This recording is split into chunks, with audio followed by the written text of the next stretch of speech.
नमस्कार साथियों, तेरी मेरी कहानी साइकोलॉजिकल सेशन में आप सभी लोगों का फिर से स्वागत है। आज हमारा सेशन है 78 और टॉपिक भी हम हर बार की तरह ही बहुत ही अनोखा और अलग एक विषय लेकर आते हैं जो बहुत सामान्य सा होता है, लेकिन आपकी और हमारी सभी की छोटी छोटी कहानियों का हिस्सा ज़रूर होता है। शायद हमारे सभी सेशंस को सुनने के बाद आपको ये महसूस भी होता होगा कि ये जो कहानियाँ हैं, ये जो कुछ व्यवहार हैं, ये आपके और हमारे अक्सर हमारे उन अपने लोगों में बहुत आसानी से देखे जाते हैं। तो चलिए शुरू करते हैं आज का हमारा session, blame game and psychology.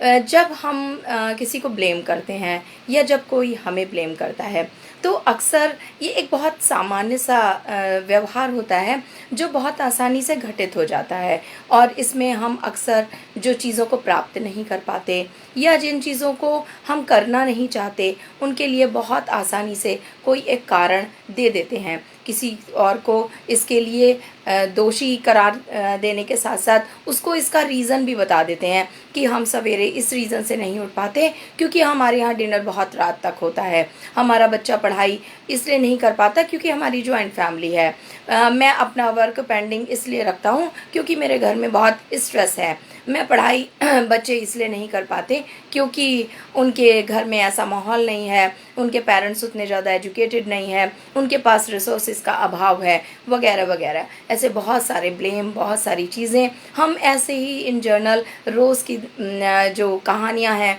उनमें आपको मिलते रहते हैं। ऐसे ही मेरे क्लिनिक में बहुत सारी कहानियाँ आती हैं। कई बार मुझे पता चलता है कि आप सवेरे उठ के योगा क्यों नहीं करती, तो उन्होंने बताया कि उनके जो घर में उनके और कुछ सदस्य हैं वो उनसे जलते हैं और उन्हें उनके बारे में अच्छा नहीं सोचते, इसलिए वो योगा नहीं कर पाती क्योंकि फिर वो उन पर कमेंट करेंगे।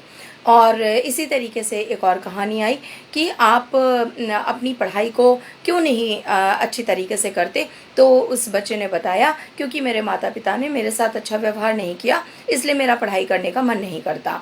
इसी के साथ और भी बहुत सारी ऐसी कहानियाँ हैं कि आप उसमें बहुत आसानी से दोष देने और दोष लेने दोनों को ही बहुत सहजता से कर रहे होते हैं।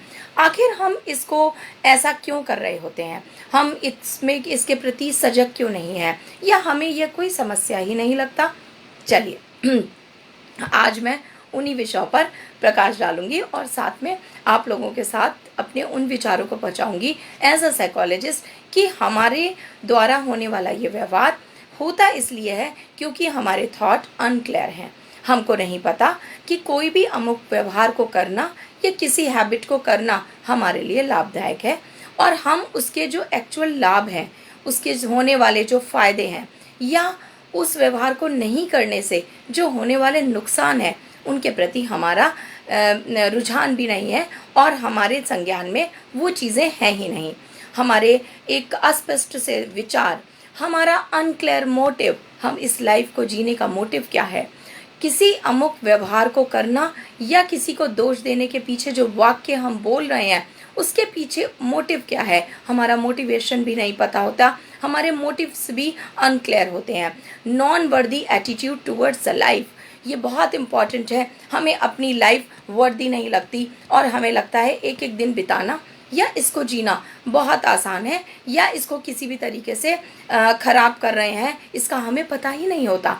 तो जो हमारी वर्दीनेस है वो डे बाय डे कम हो रही होती है। उसके साथ ही हम जो बहानेबाजी कर रहे हैं, जो रीज़न्स किसी को ठहरा रहे हैं, बता रहे हैं कि इसके लिए तुम दोषी हो, पत्नी बता रही है कि पति दोषी है, परिवार का माहौल सपोर्टिव नहीं है इसलिए कोई पढ़ नहीं पाता, परिवार का माहौल सपोर्टिव नहीं है इसलिए कोई काम नहीं कर पाता या सेहतमंद नहीं है, वो स्ट्रेस में रहता है, आपका बॉस ख़राब है, आपकी प्रोफेशनल लाइफ में माहौल अच्छा नहीं है, कंपटीशन बहुत है, इनकम प्रॉपर नहीं है, इस वजह से आप अपनी दिनचर्या, अपनी आदतों, अपने व्यवहार में से किसी भी एक चीज़ को नहीं कर पाने के लिए जो टालम मटोली और बहानेबाजी कर रहे हैं, उसके पीछे आपका कोई स्पष्ट ऑब्जेक्टिव नहीं है।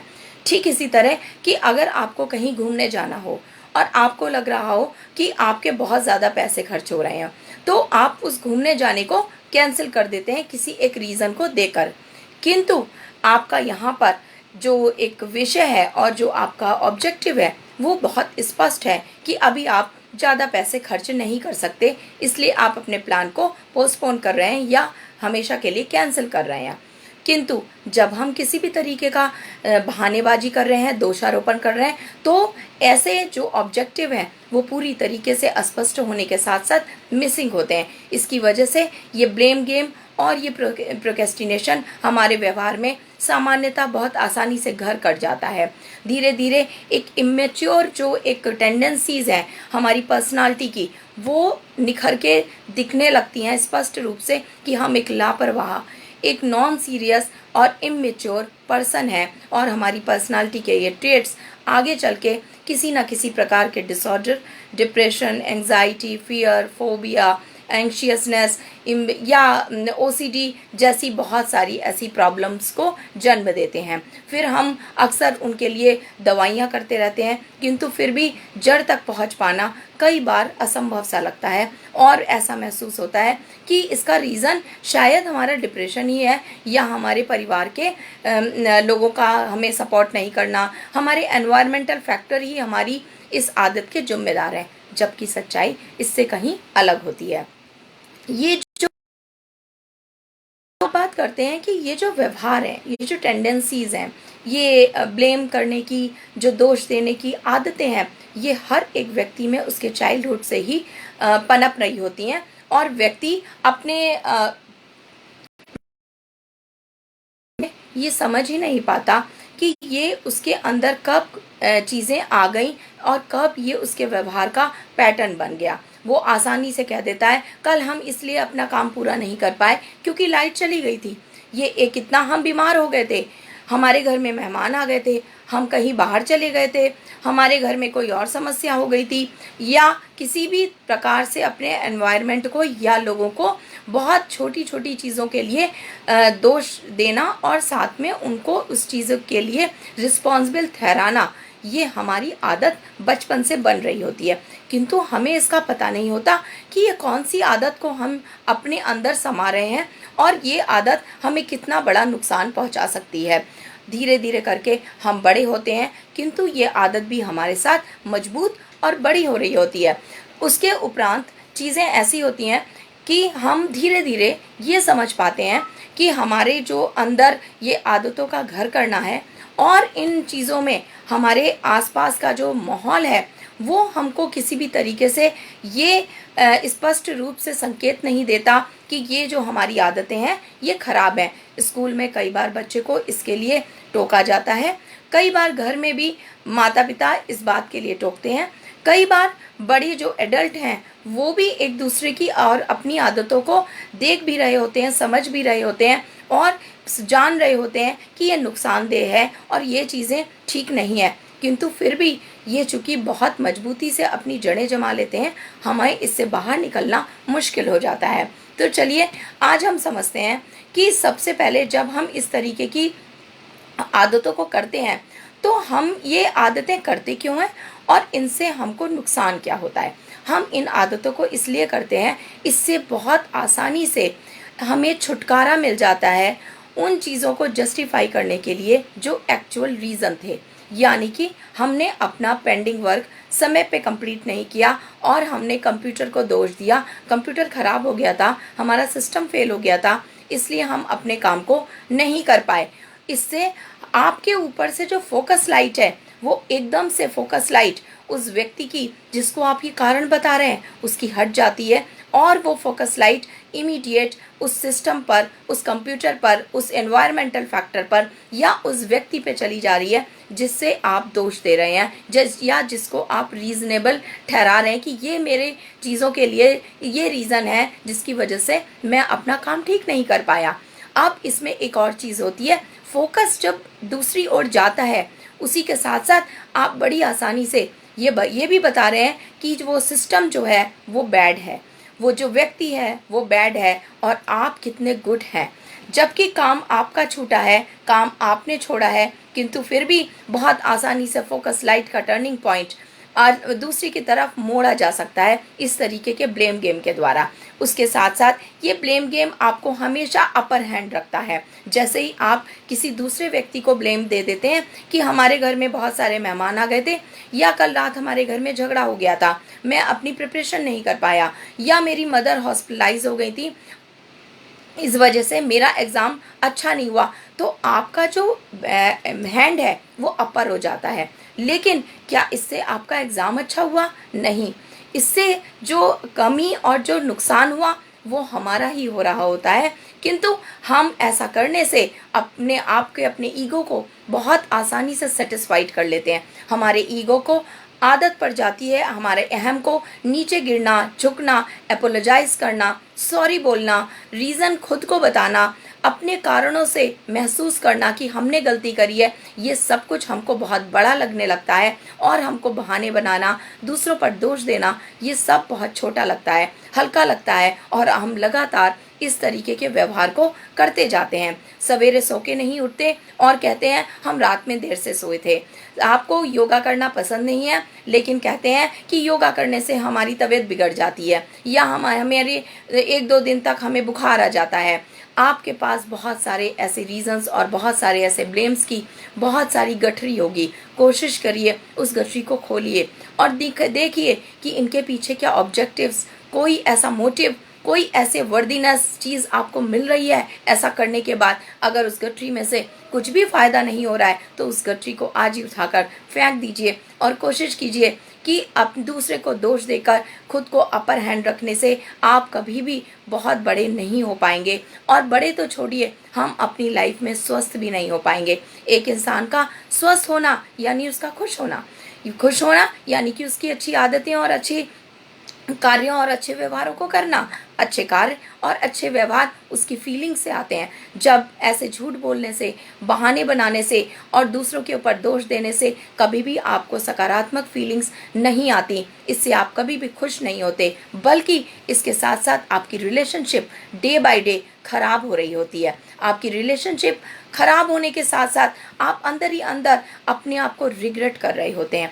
आपका एग्रेशन लेवल बढ़ रहा होता है, क्योंकि फाइनली तो आप अपना काम को पेंडिंग करते जा रहे हैं। फाइनली आप अपनी फिटनेस पर फोकस नहीं कर रहे हैं। फाइनली आप अपनी पढ़ाई को भी नहीं कर रहे हैं। तो जो लॉस हो रहे हैं वो आपके हो रहे हैं, तो फीलिंग अच्छी तो आ ही नहीं सकती। तो अब अपने बहाने और अपने जो दोष देने की आदत है, उस आदत को एक बार फिर से टटोलने की ज़रूरत है कि इसके द्वारा जो मैं अपना ईगो सेटिस्फाइड कर रहा हूँ वो मुझे कितना नुकसान पहुँचा रहा है। उसके साथ साथ आप ये भी देखिए कि इसको ना करने के बाद आप किस तरीके से अपने आप को खुश रख सकते हैं।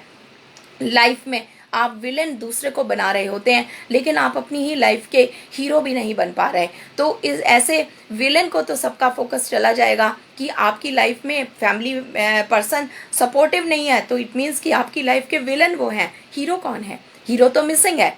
हीरो जब मिसिंग है तो अच्छे काम कहाँ से होंगे? हीरो ही तो अच्छा काम करता है। हीरो ही तो एक संदेश देता है और एक मैसेज देता है, जिसमें कि हम अपने हीरोइज्म को आगे लाइए और आगे ला करके खुद को अपना हीरो बनाइए।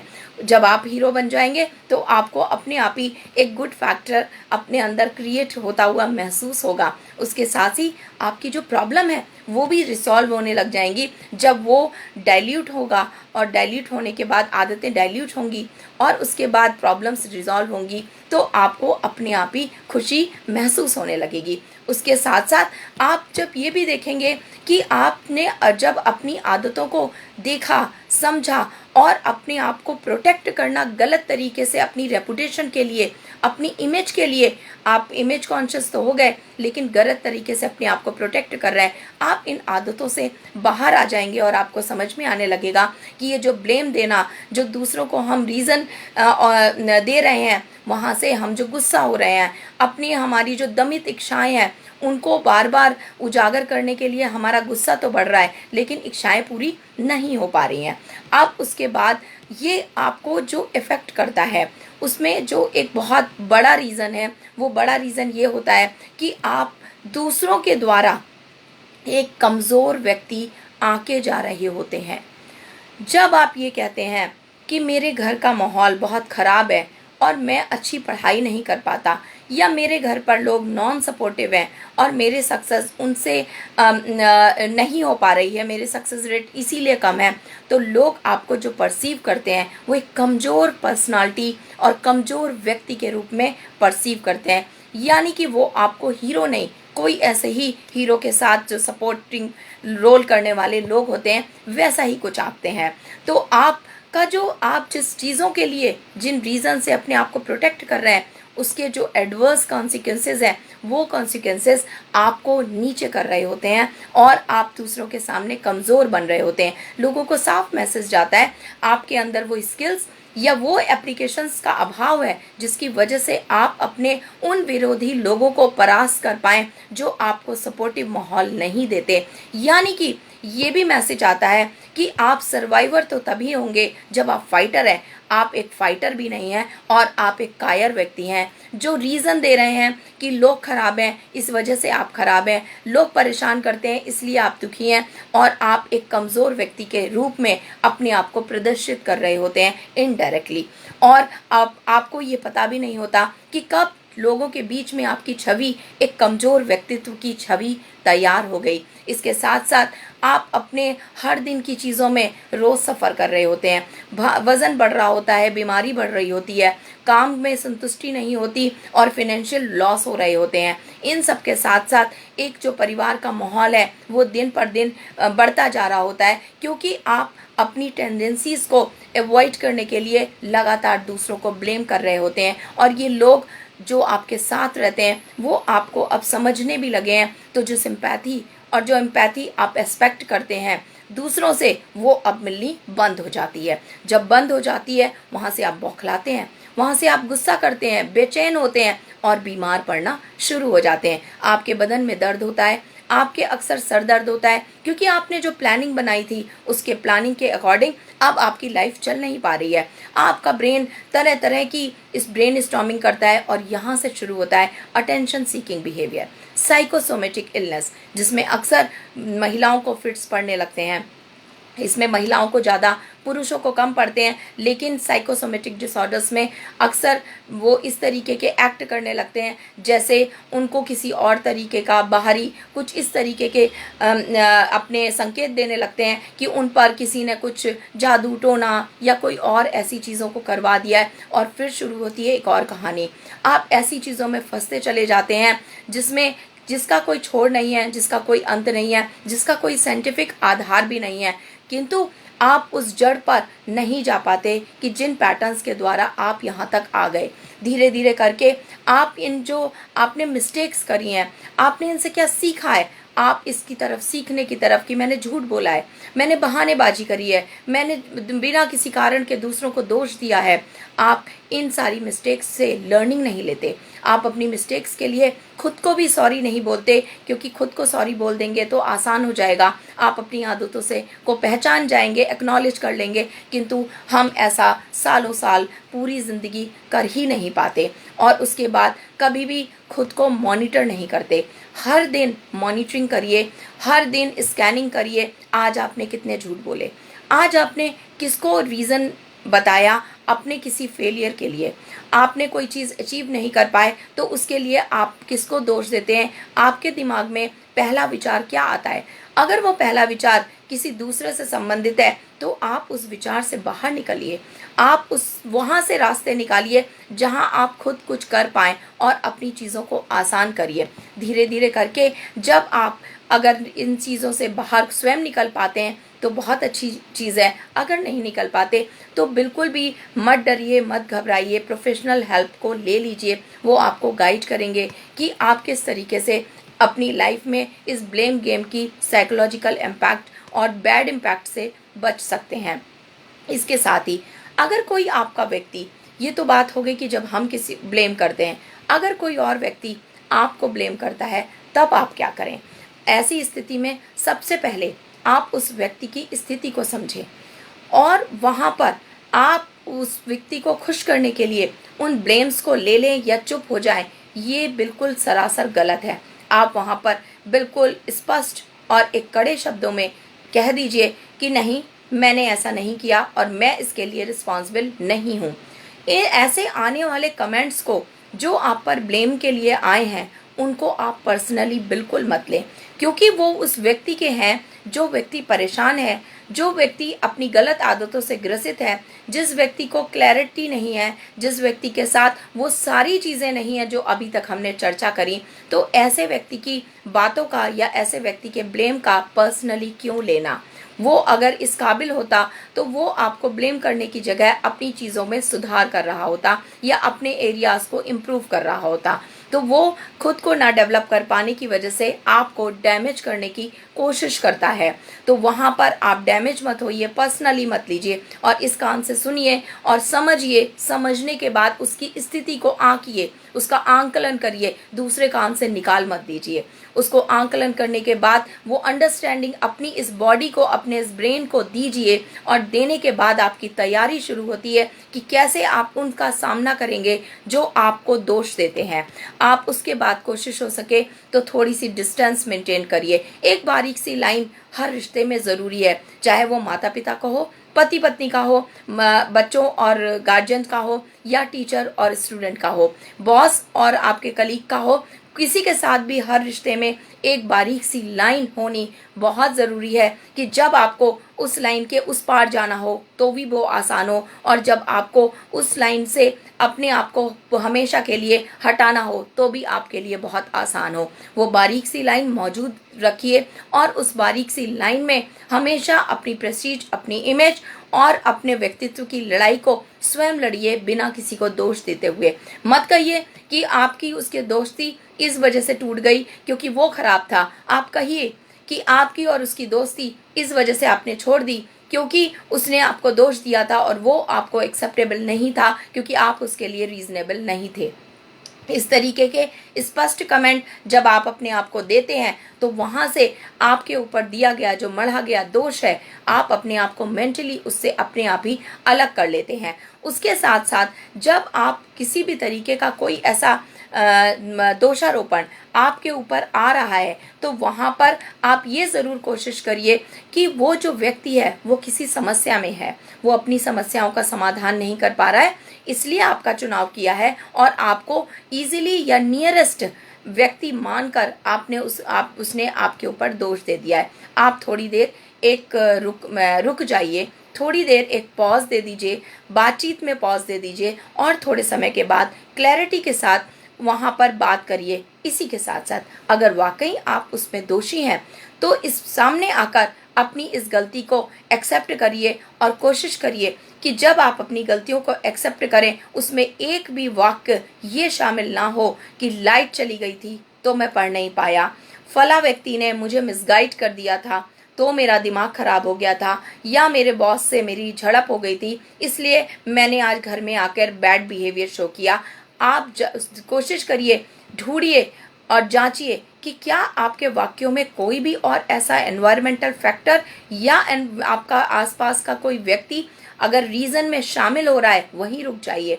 और सॉरी का मतलब होता है आपने स्वयं सॉरी मांगी है, दूसरे के कारण मत बताइए। बहुत ज़्यादा कारणों में जब हम जाते हैं तो वहाँ पर जस्टिफिकेशन में हम दूसरे लोगों का या दूसरी चीज़ों का इस्तेमाल करना शुरू कर देते हैं। कोशिश कीजिए ऐसे इस्तेमालों से, ऐसे ब्लेम गेम से और ऐसे प्रोक्रेस्टिनेशन से बच के रहिए और स्वयं को भी बचा कर रखिए।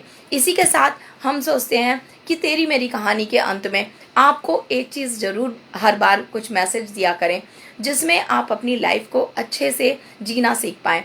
कोशिश कीजिए सवेरे जल्दी उठिए। सवेरे जल्दी उठने के बहुत सारे लाभ हैं। मेरा पूरा फोकस रहेगा कि अगर तेरी मेरी कहानियों के सेशंस से बहुत सारे लोग, अधिकतर लोग और सभी लोग सवेरे जल्दी उठना सीख जाएं तो ये शायद बहुत बड़ी जीत होगी। सवेरे उठने के बहुत सारे फ़ायदे हैं। आपका जो पूरा बॉडी क्लॉक है वो वर्क करता है। आपने रात में कितने भी बजे सोए हैं फिर भी अपना सवेरा खराब मत करिए। हमारे एक चीज़ टूट जाती है तो हम दूसरी नहीं तोड़ते, एक चीज़ फट जाती है तो दूसरा नहीं फाड़ते। अगर एक सब्जी में खराब बन जाए तो दूसरी सब्जी कभी खराब नहीं बनाते। लाइफ भी ऐसे ही चलती है, एक कागज़ फट गया है तो सारे कागज़ नहीं फाड़ते, दूसरे कागज़ों में जो अच्छे हैं उनमें कुछ नई चीज़ें लिखते हैं। कोशिश करें आप भी, रात खराब हुई है तो सवेरा खराब मत करिए। इस सवेरे को कोशिश कीजिए उगता हुआ सूरज देखिए और थोड़ी देर सूरज की रोशनी में बैठिए। विटामिन डी हम सबके अंदर बहुत कम हो गया है। और यहाँ पर आपको बता दूं, जो कैल्शियम और डी3 आप इंटेक करते हैं वो विटामिन डी को डायरेक्टली आपकी बॉडी में नहीं लाता। कैल्शियम और डी3 कन्वर्ट होता है सूर्य की रोशनी में और तभी वो आपकी बॉडी में विटामिन डी का संचार करता है। तो इस प्रकृति ने विटामिन डी का कोई दूसरा ऐसा नेचुरल सोर्स नहीं दिया है। जो भी कुछ चीज़ें हैं वो शायद भ्रामक है, वो गलत तरीके से आप तक पहुंचाई जा रही हैं, उनसे बचिए और सूर्य की रोशनी में विटामिन डी को भरपूर लीजिए। आपका डिप्रेशन, आपका सैडनेस वो काफ़ी कुछ तक उसी से दूर हो जाएगी। मसल्स के पेन और आपका सर्वाइकल, बहुत सारे ऐसे हड्डियों के इश्यूज वो भी दूर हो जाएंगे। अगर आप मसल से, बॉडी से, बोन से हेल्दी हो गए तो मस्तिष्क तो अपने आप हेल्दी हो जाएगा, मन खुश रहना शुरू हो जाएगा। तो अपने इस शरीर से, अपने मन से, व्यवहार से, अपनी भावनाओं से और अपने मस्तिष्क की ऊर्जा से का संचार करिए और उससे अपने आप को खुश रखने का प्रयास कीजिए। इसी के साथ आज के सेशन को यहीं समाप्त करती हूँ। तेरी मेरी कहानी में इसी प्रकार बने रहिए और अपना सहयोग हम तक पहुँचाते रहिए। अपने कमेंट्स, अपनी समस्याएं हमारे हेल्पलाइन नंबर 9411731750 पर देते रहिए और हम अपनी तरफ से बेहतर समाधान आप तक पहुंचाते रहेंगे। इसी के साथ तेरी मेरी कहानी साइकोलॉजिकल सेशन में आप सबसे विदा लेती हूँ। नमस्कार।